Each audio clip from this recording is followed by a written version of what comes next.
Good morning दोस्तों, स्वागत है आपका हमारे daily Chhattisgarh current affair series में। आज हम 1 से 2 अगस्त के करंट अफेयर्स के बारे में चर्चा करेंगे। वीडियो की पीडीएफ प्राप्त करने के लिए आप हमारे टेलीग्राम से जुड़ सकते हैं। साथ ही साथ इसी तरह की करंट अफेयर वीडियो देखने के लिए सब्सक्राइब करें हमारे इस यूट्यूब चैनल को। चलिए, पिछले वीडियो में हमने जो भी पढ़ा था उसका एक क्विक रिवीजन हम कर लेते हैं। छत्तीसगढ़ के नए राज्यपाल के रूप में किसे नियुक्त किया गया है? रेमंड डेका को नियुक्त किया गया है। वर्तमान में छत्तीसगढ़ के कितने जिलों में खेलो इंडिया सेंटर का संचालन किया जा रहा है? 31 जिलों में खेलो इंडिया सेंटर का संचालन किया जा रहा है। छत्तीसगढ़ के कितने नवगठित नगर पालिकाओं में मोर संगवारी योजना का विस्तार किया जाएगा? 4 नवगठित नगर पालिकाओं में मोर संगवारी योजना का विस्तार किया जाएगा। छत्तीसगढ़ के जीएसडीपी को अगले 5 वर्षों में कितने लाख करोड़ रुपए तक बढ़ाने का लक्ष्य रखा गया है? 10 लाख करोड़ रुपए बढ़ाने का लक्ष्य रखा गया है। पेरिस ओलंपिक 2024 में भारतीय खिलाड़ी मनु भाकर ने कौन सा पदक हासिल किया है? कांस्य पदक हासिल किया है। महिला एशिया कप 2024 का खिताब किसने जीता है? श्रीलंका ने जीता है। पिछले वीडियो का क्विज क्वेश्चन है कि छत्तीसगढ़ के किस लोक कलाकार को संगीत नाटक अकादमी पुरस्कार से सम्मानित किया जाएगा? तो पूनम विराट तिवारी को संगीत नाटक अकादमी पुरस्कार से सम्मानित किया गया है। दोस्तों, अगर आपको हमारी वीडियो अच्छी लगती है तो इसे लाइक करें और ज्यादा से ज्यादा इसे शेयर करें। चलिए, आज के पहले प्रश्न की ओर चलते हैं। आज का पहला प्रश्न है, अमृत 2.0 योजना के अंतर्गत छत्तीसगढ़ की कितनी परियोजनाओं का अनुमोदन किया गया है? 4 ऑप्शन यहाँ पे दिए गए हैं। इसका सही उत्तर है ऑप्शन सी, 111 परियोजनाओं का अनुमोदन किया गया है। अमृत 2.0 योजना के अंतर्गत छत्तीसगढ़ की 111 परियोजनाओं का अनुमोदन किया गया है। छत्तीसगढ़ में 2541 करोड़ रुपए की 111 परियोजनाओं का अनुमोदन किया गया, जिसमें 18 परियोजनाओं के लिए 7,725 करोड़ रुपए प्रदत्त किए गए हैं और 1,769 करोड़ रुपए लागत की 93 परियोजना विस्तृत परियोजना रिजॉर्ट निविदा चरण में है। छत्तीसगढ़ में जनजाति परिपथ के तहत जसपुर, कुनकुरी, मैनपाट, कमलेशपुर, महेशपुर, कुरदार, सरोथ, दादर, गंगरेल, कोंडागांव, नथिया गांव के विकास के लिए 94 करोड़ रुपए जारी किए गए हैं।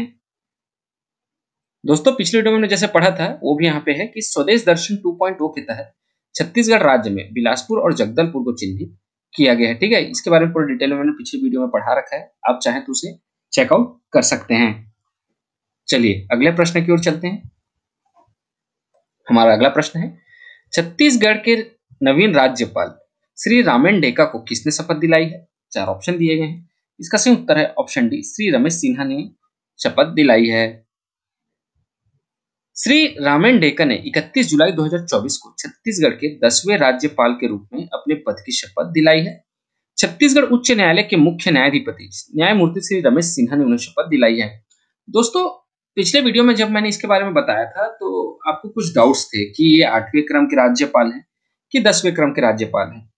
तो कार्यकाल के हिसाब से देखा जाए तो ये 8वें हैं, बट इसमें इन्होंने छत्तीसगढ़ शासन द्वारा आज बताया गया है कि ये 10वें क्रम के राज्यपाल हैं, तो इन्होंने इसमें इस क्रम में जो है वो कार्यवाहक राज्यपाल को भी ऐड कर लिया है। ठीक है, इसकी पूरी डिटेल या पूरे राज्यपाल की लिस्ट मैंने पिछले वीडियो में बताई है, उसको आप ध्यान से पढ़िएगा, आपको समझ में आ जाएगा कि श्री रामेन डेका जो है वो 10वें क्रम के राज्यपाल हैं। ठीक है, 10वें क्रम के राज्यपाल कैसे हुए? 8 राज्यपाल हैं और 2 कार्यवाहक राज्यपाल हैं। ठीक है, रामेन डेका जी को मिला के 8 राज्यपाल हुए और 2 कार्यवाहक राज्यपाल हुए, तो इस हिसाब से टोटल 10 राज्यपाल होंगे और श्री रामेन डेका 10वें क्रम के राज्यपाल होंगे। उम्मीद करता हूं आपकी सारी डाउट्स यहां से क्लियर हो गई होगी। अभी भी कोई डाउट हो तो कमेंट बॉक्स में जरूर बताइएगा।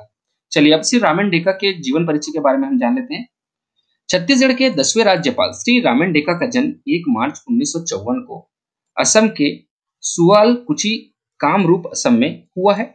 उनके पिता का नाम स्वर्गीय श्री सुरेंद्रनाथ डेका, माता का नाम स्वर्गीय चंपा बती डेका है। उनकी धर्मपत्नी का नाम रानी डेका काकोटी एवं 2 बच्चे हैं। ठीक है, श्री रामेन डेका एक वरिष्ठ राजनीतिज्ञ हैं। वे सन 1977 से राजनीति में सक्रिय हैं। वे वर्ष 1980 में भारतीय जनता पार्टी के संस्थापक सदस्य थे। रामेन डेका वर्ष 2006 में असम में भाजपा के प्रदेश अध्यक्ष भी रहे हैं। श्री डेका 2021 अगस्त माह से असम राज्य के नवाचार एवं रूपांतरण आयोग के उपाध्यक्ष पद पर 29 जुलाई 2024 तक रहे हैं। श्री रामेन डेका जो है ना दोस्तों, वो 2 बार सांसद भी रहे। पहली बार जो है वर्ष 2009 में 15वीं लोकसभा के लिए असम के मंगलदोई सीट से सांसद चुने गए थे और उसके बाद वर्ष 2014 में 16वीं लोकसभा के लिए दोबारा सांसद निर्वाचित हुए। ये सारे इनके जीवन परिचय हैं। ठीक है, चलिए आगे बढ़ते हैं हमारे अगले प्रश्न की ओर। हमारा अगला प्रश्न है, छत्तीसगढ़ सरकार द्वारा मुख्यमंत्री नोनी सशक्तिकरण सहायता योजना के तहत कितने हजार रुपए की आर्थिक सहायता राशि दी जाती है? 4 ऑप्शन दिए गए हैं। इसका सही उत्तर है ऑप्शन सी, 20,000 रुपए की आर्थिक सहायता राशि दी जाती है। दोस्तों ये टॉपिक अभी चर्चा में क्यों? अभी ये चर्चा में इसलिए है क्योंकि महासमुंद जिले में जो है ना, इस योजना के अंतर्गत आर्थिक सहायता राशि जो है प्रदान किए गए हैं। ठीक है, तो इसके बारे में कुछ हम डिटेल पढ़ लेते हैं। छत्तीसगढ़ राज्य सरकार द्वारा मुख्यमंत्री नोनी सशक्तिकरण सहायता योजना के तहत पात्र श्रमिक परिवार की प्रथम 2 बेटियों को आत्मनिर्भर और सशक्त बनाने के लिए 20-20 हजार रुपए की आर्थिक सहायता राशि उनके बैंक खाते में डाली जाती है। इसका उद्देश्य क्या है? तो इसका उद्देश्य यह है कि जो श्रमिक परिवार की बेटियों को आत्मनिर्भर बनाने के उद्देश्य से तथा उन्हें शिक्षा और रोजगार के लिए आर्थिक सहायता प्रदान करना है। इस योजना में श्रमिक परिवार बेटी जिसकी उम्र न्यूनतम 18 वर्ष और 21 वर्ष से अधिक न हो, मतलब 18 वर्ष न्यूनतम और अधिकतम 21 वर्ष, तथा वह अविवाहित हो, उन्हें 20,000 रुपए की आर्थिक सहायता राशि दी जाती है। ठीक है, इस योजना में छत्तीसगढ़ भवन एवं अन्य सनिर्माण कर्मकार कल्याण मंडल में पंजीकृत श्रमिक ही पात्र हैं। तो ध्यान रखिएगा दोस्तों, 20-20 हजार रुपए की राशि दी जाती है श्रमिक परिवार की प्रथम 2 बेटियों को। इस चीज को भी ध्यान में रखिएगा, प्रथम 2 बेटियों को दी जाती है। ठीक है, जिनकी उम्र जो है ना 18 वर्ष, मिनिमम 18 वर्ष और मैक्सिमम 21 वर्ष होनी चाहिए, उससे ज्यादा नहीं होनी चाहिए, और वो बेटियां हैं वो अविवाहित होनी चाहिए। ठीक है, तो और अभी जो है ना महासमुंद में जो है 11 करोड़ 96 लाख से ज्यादा की राशि जो है इस योजना के तहत प्रदान की गई है, इसलिए यह चर्चा में है। ठीक है, चलिए आगे बढ़ते हैं अगले प्रश्न की ओर। अगला प्रश्न है, छत्तीसगढ़ में महतारी वंदन मोबाइल ऐप का शुभारंभ कब किया गया है? 4 ऑप्शन दिए गए हैं। इसका सही उत्तर है ऑप्शन बी, 1 अगस्त 2024 को किया गया है। मुख्यमंत्री श्री विष्णुदेव साय ने जगदलपुर में 1 अगस्त 2024 में आयोजित जिला स्तरीय महिला सम्मेलन में शामिल होंगे और प्रदेश की महिलाओं को महतारी वंदन योजना के तहत 1-1 हजार रुपए की 6वीं किस्त जारी किया है। इस मौके पर वे 1 अगस्त 2024 को जगदलपुर में महतारी वंदन मोबाइल ऐप का शुभारंभ भी किया है। गौरतलब है कि महतारी वंदन योजना के तहत छत्तीसगढ़ के लगभग 70 लाख विवाहित महिलाओं को उनके आर्थिक सशक्तिकरण के मद्देनजर राज्य सरकार द्वारा हर माह 1,000 रुपए उनकी राशि उनके बैंक खातों में अंतरित की जाती है। इसी के साथ साथ इस मौके पर मुख्यमंत्री श्री विष्णुदेव साय ने एक पेड़ मां के नाम महावृक्षारोपण अभियान का शुभारंभ भी किया है।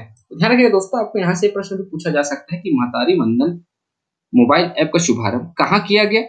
जगदलपुर में किया गया। ठीक है, कब किया गया? 1 अगस्त 2024 को किया गया है। ठीक है, इसको ध्यान में रखिएगा। और इसी के साथ साथ 6वीं किस्त जो है महतारी वंदन योजना की दी गई, साथ ही एक पेड़ मां के नाम वृक्षारोपण अभियान का शुभारंभ भी विष्णुदेव साय ने किया है। और जो मोबाइल ऐप है ना, इसका शुभारंभ भी श्री विष्णुदेव साय द्वारा किया गया है। ये पॉइंट यहाँ पे मिस हो गया है, इसको मैं पीडीएफ में ऐड कर दूंगा। इसका जो शुभारंभ है वो भी विष्णुदेव साय जी ने किया है, इसको ध्यान में रखिएगा। अगला प्रश्न है, छत्तीसगढ़ में विष्णुदेव साय की सरकार निम्न में से किस योजना को फिर से शुरू करेंगी? 4 ऑप्शन दिए गए हैं। इसका सही उत्तर है ऑप्शन सी, ए और बी दोनों। तो छत्तीसगढ़ में विष्णुदेव की जो सरकार है वो चरण पादुका योजना और सरस्वती साइकिल वितरण योजना, ये दोनों योजना को फिर से शुरू करने जाएगी। ठीक है, चलो इसके बारे में हम डिटेल में पढ़ लेते हैं। छत्तीसगढ़ सरकार जल्द ही चरण पादुका वितरण योजना और सरस्वती साइकिल योजना फिर से शुरू करने वाली है। 1 अगस्त 2024 को जगदलपुर में कृषि महाविद्यालय परिसर में आयोजित कार्यक्रम में मुख्यमंत्री श्री विष्णुदेव साय ने इसकी घोषणा की है। ठीक है दोस्तों, आज के लिए आपका प्रश्न है कि छत्तीसगढ़ में श्री रामलला दर्शन योजना का शुभारंभ कब किया गया है? 4 ऑप्शन आपको यहाँ पे दिए गए हैं। इसका सही उत्तर आप हमें हमारे कमेंट बॉक्स में जरूर बताएं। दोस्तों, उत्तर गलत हो या सही, आप इस क्वेश्चन को अटेम्प्ट जरूर करें। आज के इस वीडियो में इतना ही दोस्तों, आशा करता हूँ आपको हमारी वीडियो पसंद आई होगी। अगर आपको हमारी वीडियो पसंद आती है तो लाइक करें, शेयर करें और हमारे चैनल को सब्सक्राइब करें। इस वीडियो को देखने के लिए आपका बहुत बहुत शुक्रिया। Thank you very much.